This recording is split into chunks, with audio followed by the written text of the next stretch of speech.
All right. Welcome to a brand new episode of the podcast. Today's guest, Tyson Durfey. He's a husband. He's a father. He's a businessman. He's a professional radio athlete. He's a 14-time NFR qualifier and a 2016 world champion. He's a mindset coach, and he's also my brother from the Modern Day Night Project. I'm honored to have him on the podcast today. Tyson, welcome, sir. Hey, thanks for having me. I'm so excited to be here. There's not too many brothers from the MDK project at this point. So we're kind of a tight knit community. That's for sure. Honored to be here. Little over 100, man. It's growing fast. It's been a crazy 2 years, 2.5 years to watch it grow. For sure. So it's nice to have you, man. Love having you in the brotherhood. Awesome. Honored to be here. Dude, hey, let's talk a little bit. One, you're an interesting cat. Like you're in the rodeo business, man. First off, preparing for this, I started watching videos, and I'm trying to understand the sport more. And I'm an outsider. I've been to a couple rodeos. I went to my first one that I paid attention to this year. You actually happened to be competing in it. One thing I found about you is that you wear a lot of pink. Yeah. And is that like a jersey color? Like, do you get like in motocross, people pick jerseys and things like that? Can you wear whatever you want in rodeo? Like, why do you wear pink? Yeah. So many years ago, my stepmother was going through a lot of health problems, health scares, this and that. And she's not feeling good. Well, Dad comes to me one day, and I'm not living at home at this point. I'm out on tour, professional rodeoing, and I'm like real early in my career. He says, Mary Beth's got 2 grapefruit-sized tumors on her ovaries. And I'm like, oh my gosh, I'm thinking of grapefruit, like a softball, man, that's huge. And I'm like, well, is she going to live? What's going to happen? And he's like, well, we don't know. We're going to have to do a hysterectomy on her, and then we will find out if the tumors are benign or not. And I was like, okay, what can I do to lift her spirits? Because I've always been about like mindset, peak performance, motivation, and all that stuff. And I was like, well, what if I just wear a bright pink shirt every day and I dedicate it to her? And wow. I was getting ready to go to the Canadian National Finals and then on to the National Finals Rodeo, which is like the Super Bowl of our sport. And so I show up, I'm wearing bright pink shirt all the rounds. And it was really easy back then because I was kind of like not really known that much, and I didn't have a lot of sponsors. So it wasn't like I had to get a lot of, for people that don't know rodeo, you have a lot of like embroidered logos, almost like a NASCAR driver all over your kind of like uniform or your shirt. Yeah. This time I had nothing, man. I didn't have hardly any sponsors. So it was super easy for me just to wear a pink shirt. And it was cool because I really lifted her spirits. After those finals got over, she ended up having hysterectomy. The tumors were benign, which meant they didn't have any cancer. Thank God for that. And she's doing great still to this day. This was 2008, I believe. So we're knocking on, 13, 14 years ago at this point. And I was going to only wear a pink shirt, like for her, like one time. That was it. I was done. I never expected to brand myself as like a pink cowboy. Cause like, we all know that like pink's not tough, right? It's not cool. Sure, it's not tough. It's like, what the hell is this? And I've already got pale skin and red hair. So everyone, and everybody's like, what the hell is Durfey wearing? And after the finals, media picked it up, TV stations picked it up, a ton of things picked it up. Oh, really? And the story got out, and people kept coming to me left and right and center, like, hey, you affected my mom, you helped my sister. And they're like, why aren't you wearing it now? And the thought entered my head, I was like, what if I just do it all the time? What if I just always wear pink? And I was like, okay, screw it. Let's do it. So I started wearing pink, and that's all I've worn for like 13 years now. Dude, I couldn't help every video I watched. It was you like wearing a pink shirt. I was like, man, I gotta ask. Like, there's got to be a reason why. Yeah. And I appreciate you sharing that, man. That's powerful stuff. Yeah, and it kind of tells people, like, how like when you make a decision is right, but you don't know if the public will accept it. Yeah. You know how many times I got called gay, or how many times guys were like, why are you wearing that shirt? That's stupid. But I was like, screw you. I'm going to do what I want to do. Yeah. Because I know it's right in my heart. And I think that a lot of times people get shifted based on society's opinion instead of the opinion or the gut feeling that they have in their heart. And for me, it's always been very easy for me to say, screw you, everybody else. I'm going to do what I want to do. And I think that could really help a lot of people if they would just listen to their gut, listen to their heart, go with their instinct, not moving around and shifting based on other people's opinions. Yeah, absolutely. I've got a pink shirt story. Let's share with you real quick. Hey, let's do it. I was a young process improvement internal consultant for a hospital, and we had some guys that came and they were training us on how to, use this certain system of process improvement. Yeah. And it's all about standardization. It was, variation's the enemy of quality. Like, we're standardizing things. If we standardize things, then we can control it. If we can control it, we can improve it. Like, yes.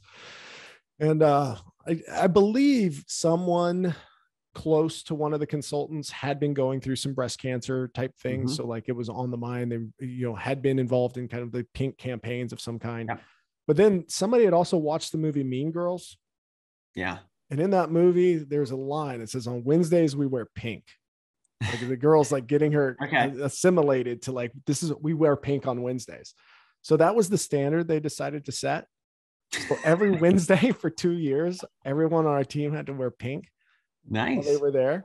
And so I've got a couple of pink dress shirts, and I for years after it was the standard, I still wore them on Wednesdays. Like, there we go. I got to carry, because I liked the same kind of thing. It's like, I'm going to wear whatever color I want, man. I don't care what you have to say. This is for standardization. This reminds me of that time and those people. So we got a little connection there, man, but yours is obviously on a national stage. Yeah. I mean, my big thing is, like, I want people to live the truest reflection of their life.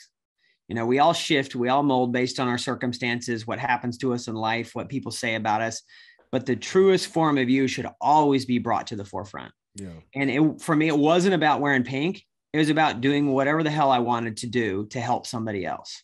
Yeah. And and I know that in the project, when you got out in front by yourself, you got crucified. If you got back too far in the back and you weren't putting out, you got crucified.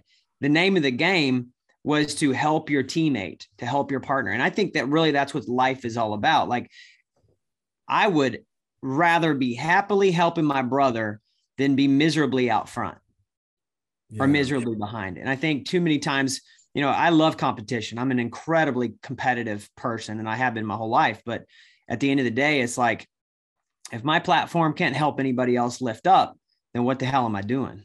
Yeah.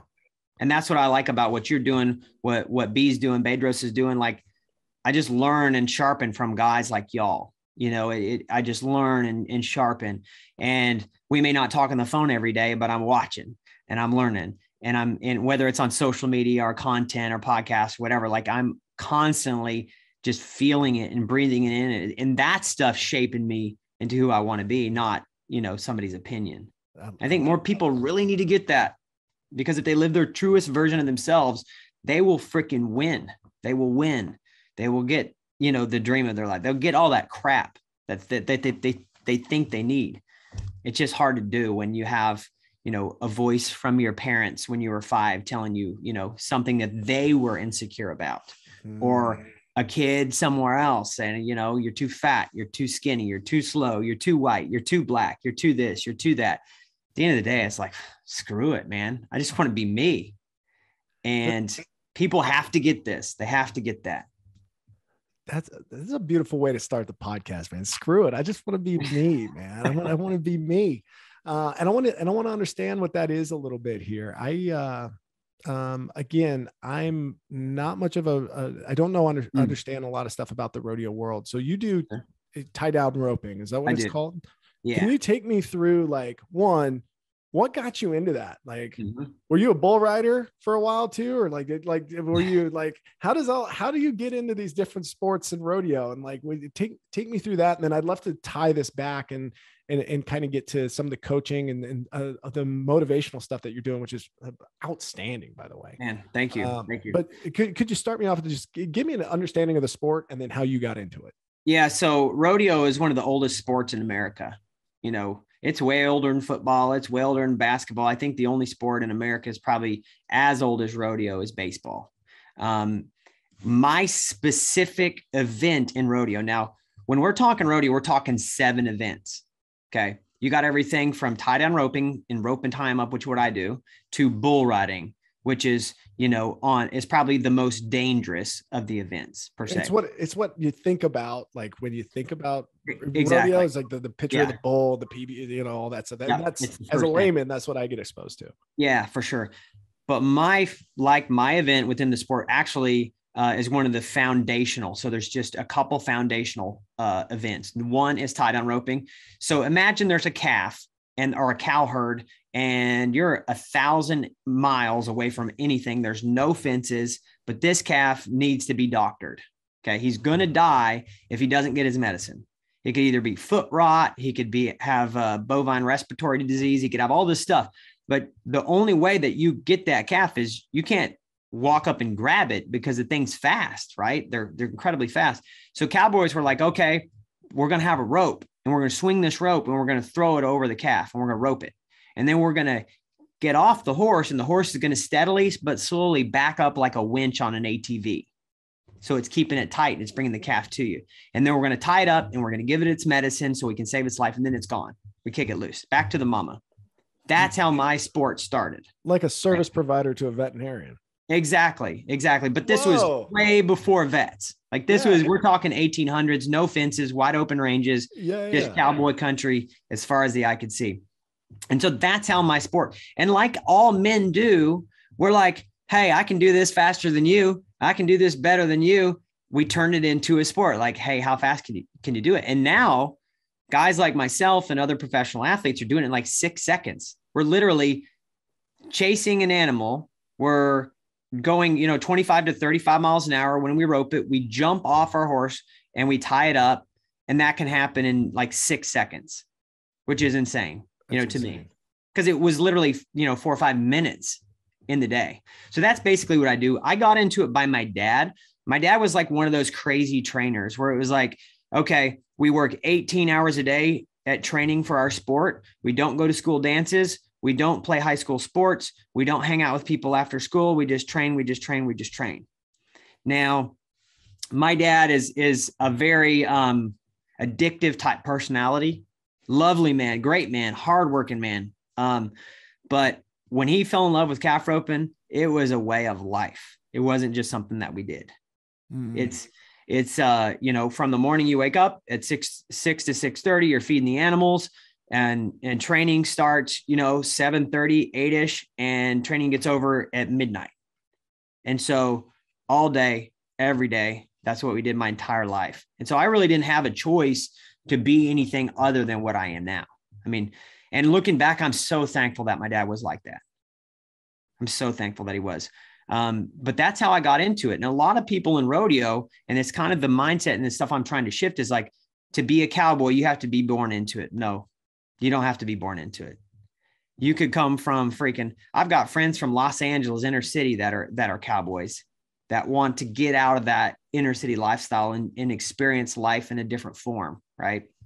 And so that's kind of like one of the things I'm trying to shift in people. It's like, you don't have to be born into the cowboy lifestyle. You can create whatever kind of life you want. If it's becoming a cowboy, that's great. If it's becoming an athlete, that's great. Just get your ass in gear and make it happen.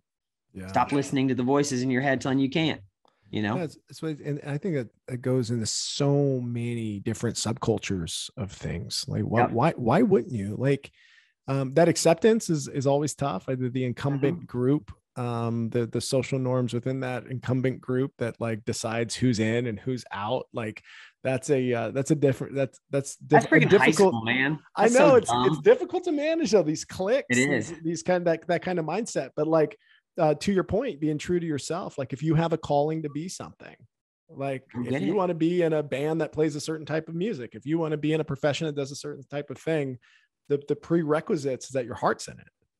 Well, and exactly, it's like, who gives a shit that Ron said that you can't do it? Or Betty is like freaking pissing and moaning about something that shit happened to her like 50 years ago. Like, you know what I'm saying? Like, Ron's an asshole. Yeah, Ron, you ass. No, no offense to Ron's out there, but the truth is like, other people's opinions shape us, and it's just up to the individual. Somebody has to penetrate their brain and say, hey, you know what? I don't care. I'm just going I'm just going to do it. And I'm going to be that voice that says I can do it. So being a cowboy, man, it's about shaking a person's hand. It's about shaking their, looking them in the eye. You know, none of this like limp handed handshakes. You know, when you shake somebody's hand, you have a firm handshake. You know, you're a man of your word. So many things that I learned growing up were exactly, you know, in the cowboy culture was exactly how we all live our life. But then it's also what we learn at the project too, like how to toughen up a little bit, but also you got to be kind when you need to be kind. Yeah. And so to me, it's like even the project was an extension of who I am as a man. Let's get into that a little bit, man. Okay.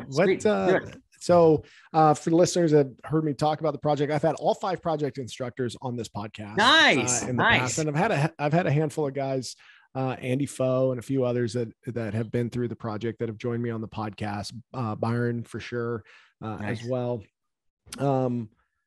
I've talked about my why and why I went into it, you know, just try to like level up. I was at a nice little fork in the road in my life of just like, I'd made some changes in a positive way, but I wanted to dump diesel fuel on it and freaking go, and just like really get to know myself and time collapse that personal development.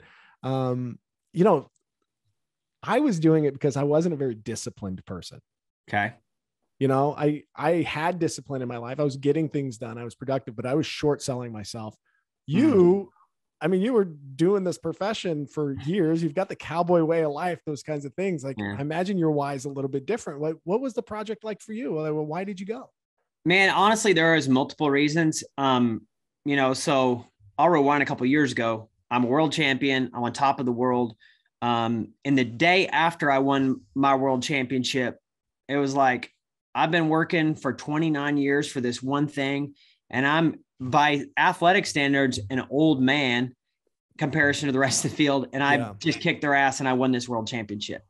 Most guys never get a world championship in their 30s, like especially their first one. You know, maybe if you've had a few, they don't get one in their 30s. So I wake up the next morning. I'm so incredibly happy. I wake up the next morning after that and I'm depressed as hell. I'm like, wait a second. This is it? I worked 29 years for my life and I still have problems. I still have the car payment. I still have the mortgage. I still have shit hitting the fan everywhere. Like I thought it was going to be magical when I got this thing, and it wasn't. So I kind of got into this like little bit funk for a couple of years. Fast forward not long after that, like I'm seeing Bedros posting about this project thing. And I love doing tough things. I do. I love it. Yeah. You know, when I was training as a young man, me and this other kid, and this is a little bit crazy, but I'm going to share it with you because if you've been through the project, you understand what a little bit extreme looks like, right? Yeah.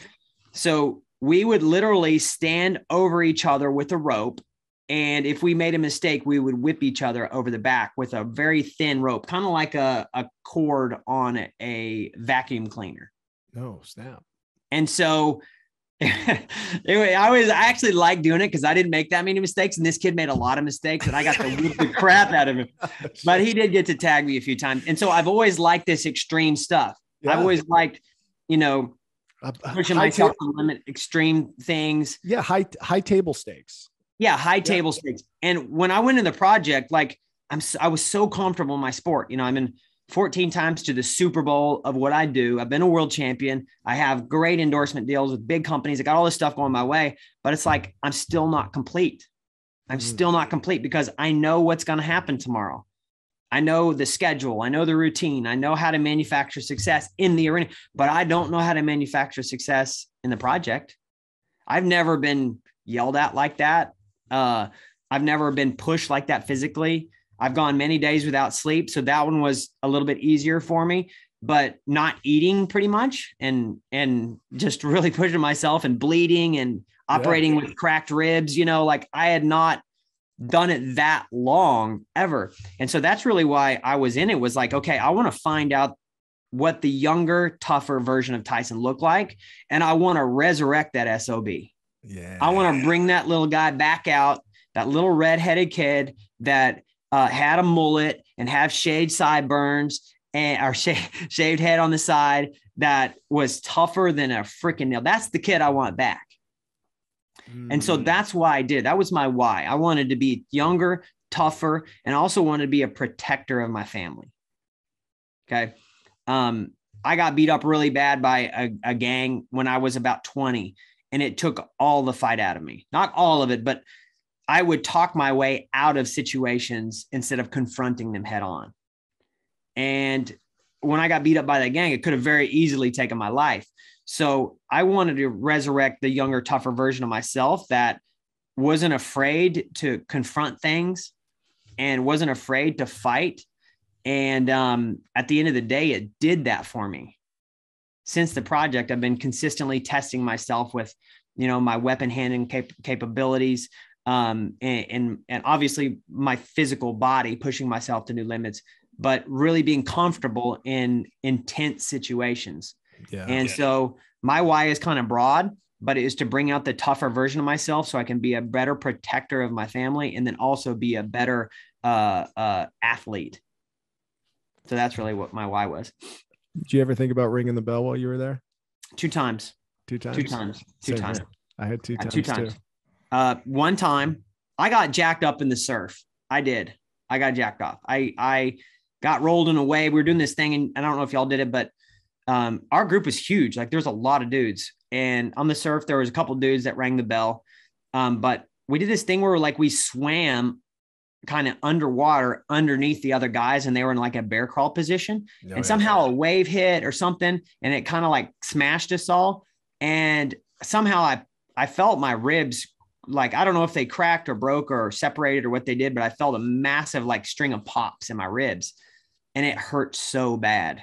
And I've actually broke ribs before. So I've been there, I've done that. Well, we're doing our army crawls for like hours on end. Instructor Steve comes up. This is like early too. This is what the first day. Yeah, probably like 30 hours in. 30 hours, so just under roughly. Halfway. Yeah, okay. Yeah, so we're doing our army crawls, and I wasn't going to give up in the surf, but the army crawl, man, I was like, gosh, dang. And when you got somebody on your ass 24/7, they're kicking dirt in your face. You know the deal. Like people don't get it, right? Yeah. Steve comes up, and Steve's always an asshole. And 100%. He would be happy. Steve would be happy to hear me say that. Like he is always an asshole. Even to this day, like I love all the instructors, but Steve's still an asshole. I love him, but he's an asshole, right? And the thing is, he's tough. He might be one of the toughest dudes I've ever seen. Like likewise, and he is just that way. Like that's the he's 100% who he is. I mean, it's just him. So he says, and there was like 5 or 6 of us that were like a long ways in front, but we were this tight knit group, and we were, we're paced, yada yada yada. I'm trying to make it quick. So Steve says, "Hey, if you get to that sign, I won't make everybody start over." In my mind, I'm like, okay, I got to get to the sign. Little did I know that was just a trick, because I was never going to get to the sign before he came back, but he got in my head. It was the first time that he got in my head, and we're army crawling, and we give it 100%. I mean, we're going, and there's rocks and there's dirt, and it's not comfortable, and you're bleeding. And he comes back in like 3 minutes. We had like 100 yards to go, and he comes back in like 3 minutes. He's like, "All right, you lazy SOBs, you didn't want to put out. Everybody start over." And we've been army crawling for like 4 hours at this point. We were past the towers. Those metal towers down there? We were like way past those towers. And I was like, "Steve, I hate you." And I in that moment, I thought about quitting. And I just had to recompose myself, breathe a little bit, and realize, okay, this is part of the process. And shortly thereafter, I flipped the switch. And I was like, I don't care. F it. I don't care if I'm bleeding. I don't care if my ribs are broke. I don't care. I am not quitting. It's not happening. And so I just had to flip that switch. And I actually talked to Steve about it afterwards. And he was like, "Yeah, you finally flipped the switch." And I was like, I did. Because when they would give us like tasks, I would go at it like 100% thinking I had to complete the task, but I never had to complete the task. It was all about processing the failure, and how much of life is like, we set these magnificent goals and these things we want to do, and we don't get there. And then it freaking crushes us. And then we're like, "Hey, I'm never doing that again." Instead, you just need to get your ass up and keep doing it until you figure it out, and just say, whatever it takes, it takes. It's such a powerful lesson. I had I was like day one, was carrying some logs. Guy in front of me tripped. I came down and came right on my shoulder. I fell forward, but onto the back of my shoulder. That And hurt.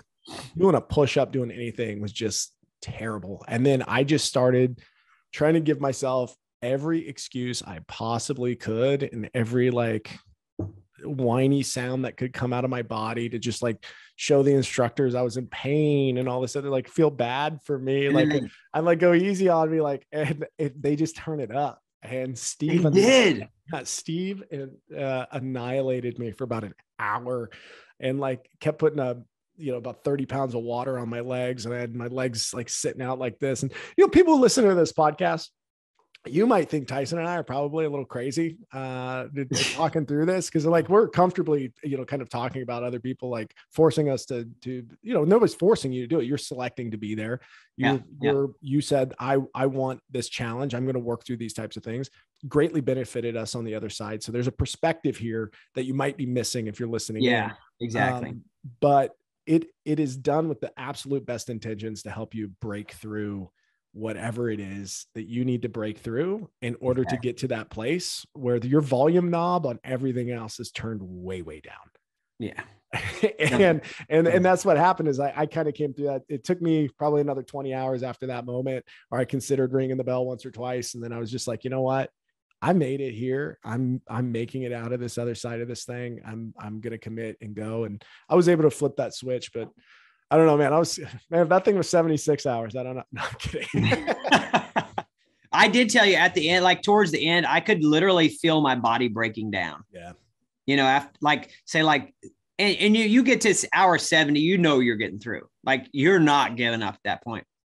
But you can literally feel like after going that many days, we had like one MRE and a plate of spaghetti and then like nuts. That's what we had the whole time. There was not catered food by any means or anything like that. And we were, but honestly, you guys probably had it worse because there's only like, 12 or so of you guys, but there was 24 of us. So it spread the instructors out a little bit more. They saw everything that we did.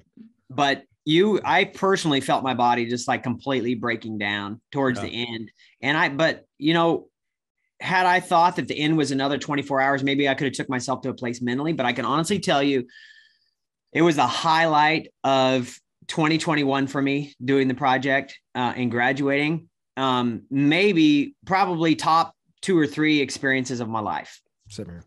I got to put like birth of my children, marrying my wife probably up there more than that. But like the sense of accomplishment you got from doing that was just, to me, was just amazing. I mean, I wear this hat every day still. Like it is a rare space that program occupies.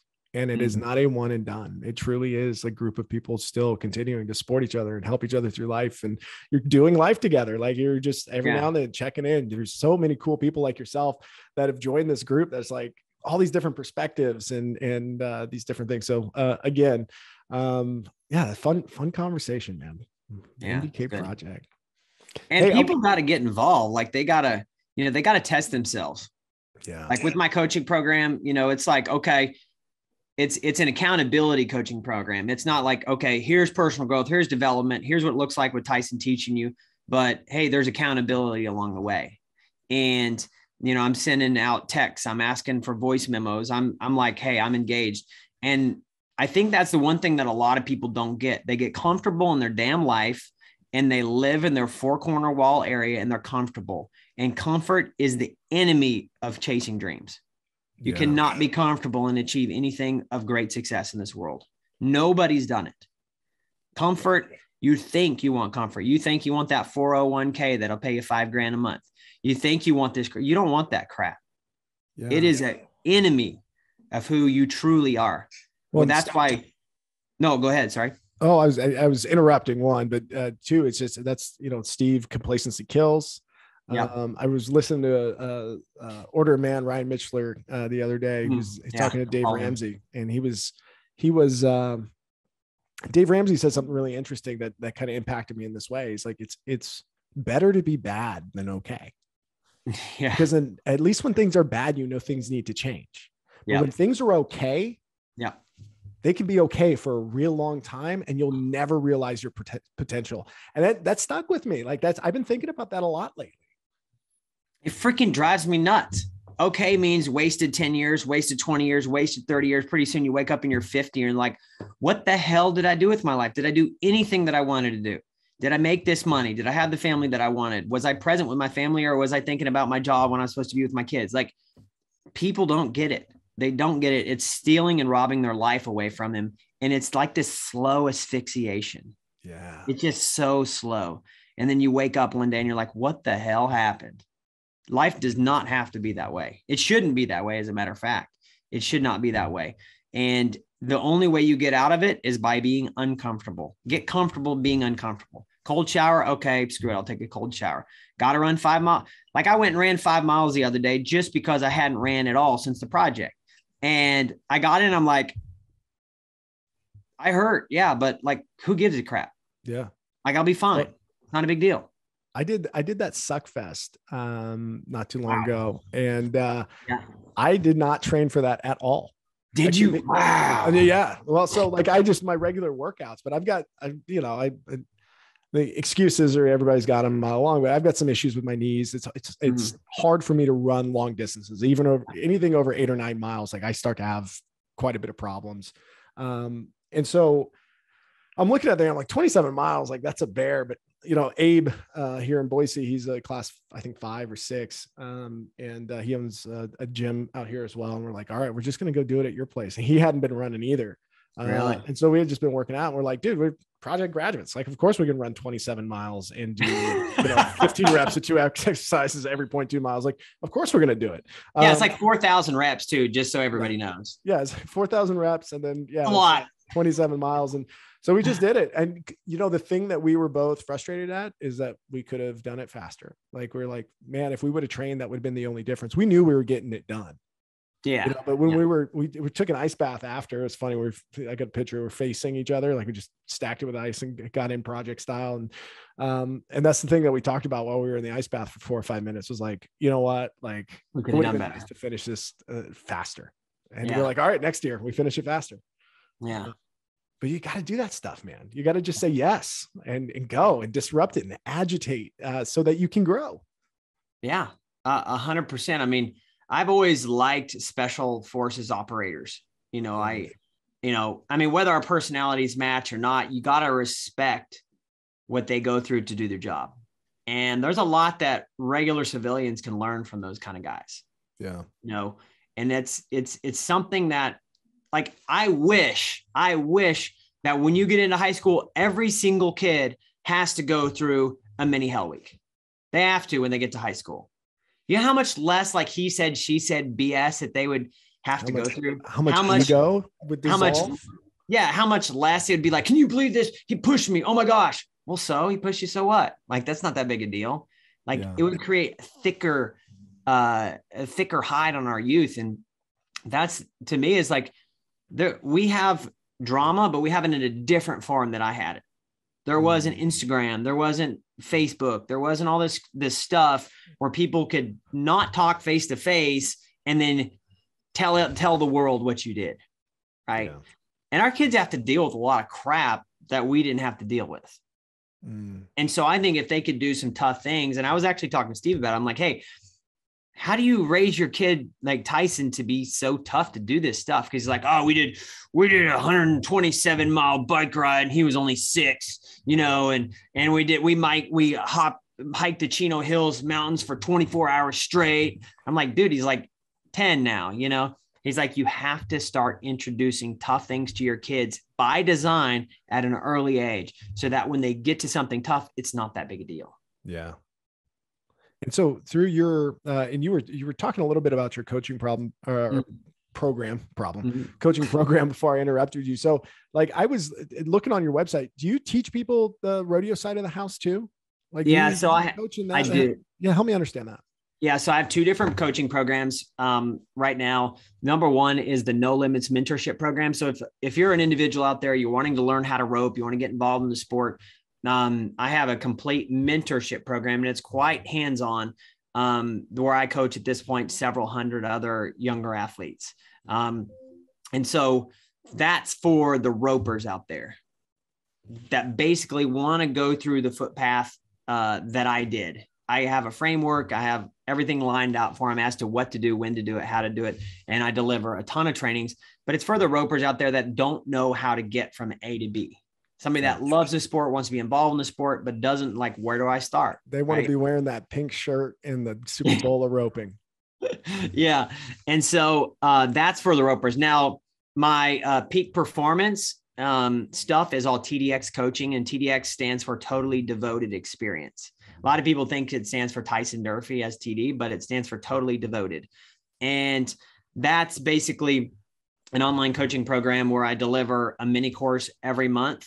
And then at the halfway point of the month, we get on live and we go through the accountability stuff to actually keep you on track, not just, hey, here's a course, good luck, you know? And I think that's where a lot of like, you know, a lot of people get so motivated for January 1, I'm going to get in shape. I'm going to do this. I'm going to make more money or whatever. But by January 14th, 75% of them have given it up. They've already quit. By tomorrow, 75% of people quit. They have no accountability. And it's because they didn't have strategy. They didn't have planning and all that stuff on the front end while they were making their goal. Okay. So my goals started January 1. Great. Awesome. Not a big believer in New Year's resolutions, but a lot of people are. So let's say we start January 1. I started December 15th. You know what? All through the holidays, I was not eating crap 24/7. Yeah. I allowed myself 2 cheat days, Thanksgiving and Christmas. That was it.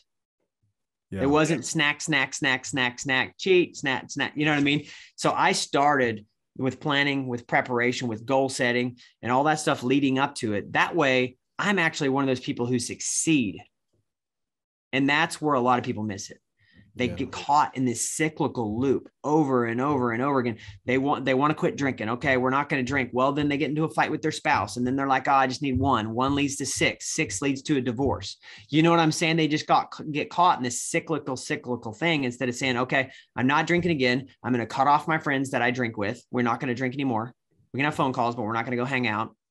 And alcohol's out of the house. I'm going to pour it all down the drain. Okay. And I'm going to do this, and this to start working on my physical body. And then I'm going to move forward and I'm going to strengthen my marriage and I'm going to keep going. Yeah.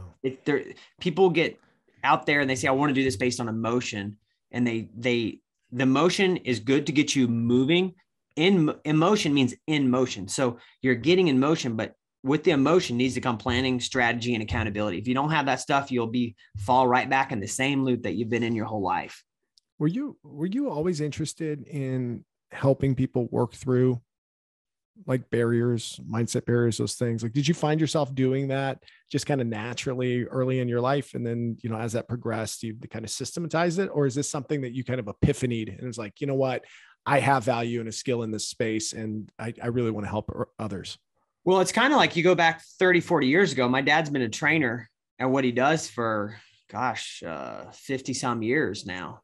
And so my dad was always like the trainer helping the young athlete. But when you have a young athlete, you're also dealing with their problems. You're dealing with their emotions. Yes, this is how you do your sport, but why are you upset today? And where's this negativity coming from? Is it from an argument with a kid at school, a bad talk with your dad or your parents? Like, so we were always, as a young kid, you know, my dad was his trainer, but we were always dealing with some form of stuff. Right. And as I got older, I was like, okay, I'm going to continue training these people and help them with their athletic endeavors. But I'm like, okay, I have so much more that I can offer to a lot of people. And so it was a very natural transition for me to do this. And I'm only, into TDX coaching. I'm only a couple months in. For the first 38 years of my life, I was all roping. Loved mindset, put mindset on social media, did the quote cards and doing all that stuff and writing the captions and all that. But I just now I'm getting into where like, all right, peak performance, motivation, mindset, strategy. And to be honest with you, it all started like really, really started for me when I was 17. I broke into an abandoned house. I don't know if you know this about me. I know. I broke into an abandoned house and my brother and I were like, hey, we're going to go buy these old abandoned houses. We're going to fix them up and sell them. All right. We're like 17. Like I had no business like looking at these houses, but where I came from, a lot of abandoned house, a lot of druggies, lot of despair and all that stuff. So I would break into this abandoned house, and I'm wading through this place, and there is trash everywhere, and it smells like, dog piss and cat. I mean, disgusting place, trash everywhere. Well, I step over a bag, and imagine like mountains of trash bags, and just the smell, it was so bad. I step over this bag, and I feel a corner of a box just poke me on the leg, and it's inside a trash bag. And I'm like, man, that feels new. So I'm going to open it up. I pull it out. It's like a 12 cassette book. This is a cassette book. And at this time, cassette books were even old. We're in the CD area. You're talking like those laminated, like you open it up and there's like 6 tapes on one side and 6 tapes on the other. Exactly. It was of Tony Robbins. No, really? Tony freaking Robbins. He put it there personally, probably. He was skinny. He was like mega skinny. So it was like probably him when he was like late 20s or something like that. I'm like, I'm stealing this. I'm stealing this. It's like, I can't remember the title. It's like Unleash the Power Within or something like that. Yeah. I'm like, I'm stealing that. And then bam, that shifted my whole life. Really? Listening to every one of those, I became one of those people that was like, okay, I'm going to grow forever because I listened to this book. Fast forward 20 years, I met Tony Robbins and got to speak to him in front of 7,000 people for 30 minutes at a Russell Brunson conference. Oh, wow. So it's a cool story, but that one moment, I knew my life was completely changed. And I wanted to be in the space of pushing people to be their best. Yeah, that's crazy, man. That's God, you got me fired up, man, too. And dropping that Russell Brunson, that's another Idaho guy. His office is 15 minutes from my house out here in Idaho. Man, he's a good guy. Fired up, man. Yes. Good. So, hey, as we're starting to wind down on the podcast here, I'm interested in what life lessons being a traveling rodeo, like professional athlete, like what you learn along the way. I mean, I imagine you got a lot of windshield time driving from city to city, a lot of time to reflect and think, a lot of time to just have conversations with those who kind of travel with you. And it might give you an interesting perspective on the world. So like, as you reflect on your career and some of the things that you've picked up and learned, anything you want to share with us? Yeah. I guess as you're saying that, the one thing pops into my head, and I want everybody to listen to this, and it's out of the Bible, but I'm not here to preach to you or tell you what your faith should be. But basically in the book of James, it says, everybody should be quick to listen, slow to speak, and slow to become angry.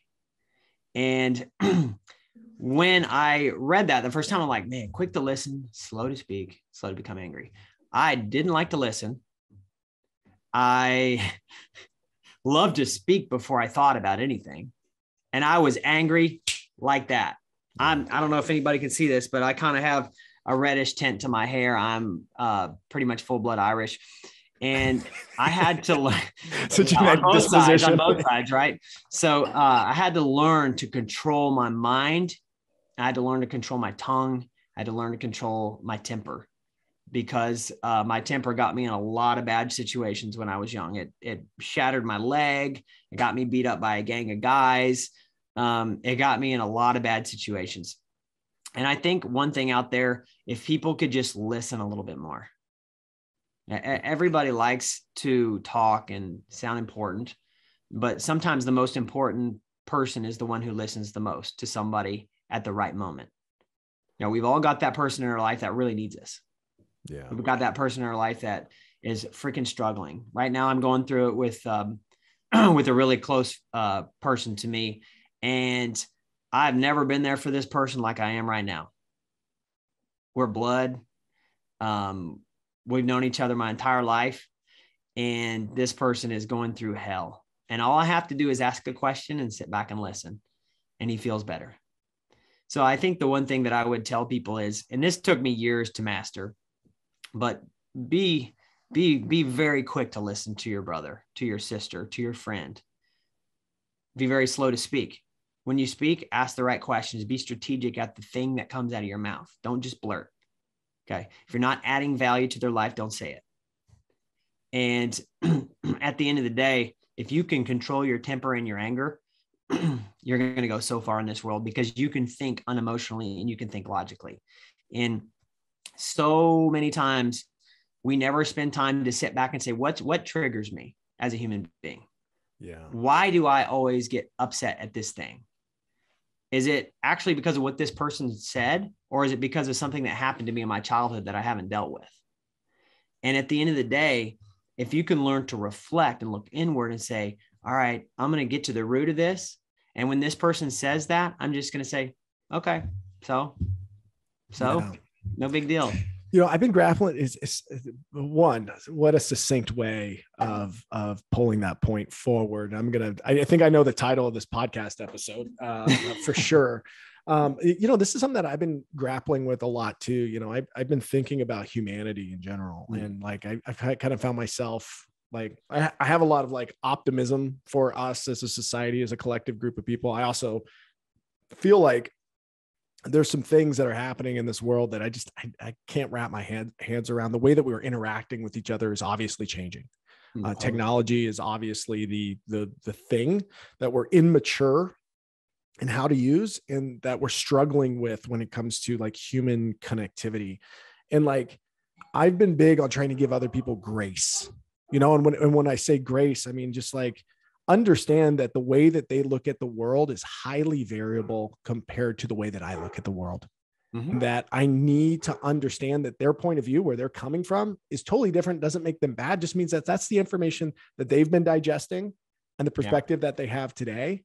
And I need to not just allow them to have that perspective, but allow them opportunity to change their perspective over time, and not force them to be kind of like pigeonholed into some idea of who they are. And with some people, I've done that. I've like looked at them like, I think you're an asshole. You're probably always going to be an asshole. And how unfair is that? Yeah. How does that give it? Like, how am I listening quickly if I'm dismissing even quicker? How am I being patient with them? How am I returning that love? So, man, say it again. I really want to get anchored in on how you said that. Yeah. Every person should be quick to listen, slow to speak, and slow to become angry. I love it. And it to me is, that one statement took me a long time to figure out.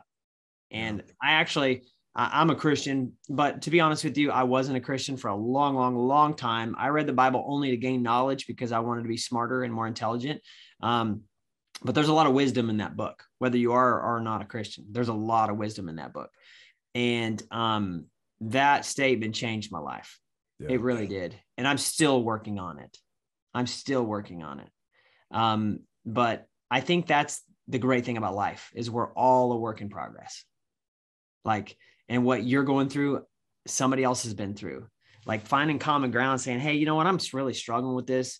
I need to find somebody that's been through it that can help me through it.